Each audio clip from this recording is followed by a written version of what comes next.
For the third straight night, the people of Miami are out in force in protest in support of demonstrators in Cuba, the first large-scale major protest on the island nation of Cuba in over 30 years. The people of Miami have joined them in that. Spontaneous protests in Cuba, and in many ways spontaneous protests here in South Florida as well, the epicenter of American interest in Cuba. Of course, the city of Miami, a major population center of Cuban Americans. The mayor of this city is Cuban American, Francis Suarez. He was on American television earlier today calling for the American people and the American government to consider military intervention in Cuba if that government doesn't change its ways and move out.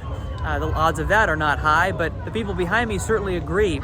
You heard speakers both in English and in Spanish giving impassioned pleas to President Biden, to the American government, to the international community, not only to pay attention to what's happening in Cuba, not only to put pressure on the current government or regime, as they would call it, but if necessary, to intervene.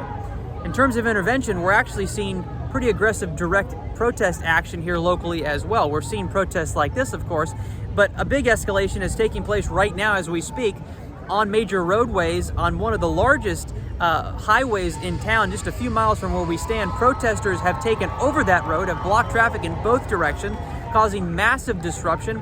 Thousands of people stuck in traffic during rush hour driving, forced to contemplate why they're stuck in traffic, and it's because of this issue, an issue long-standing in American foreign policy. The Cuba issue has come to rear its head yet again, and President Biden forced to consider it early in his administration. Here in Miami, I'm Rich Robinson reporting.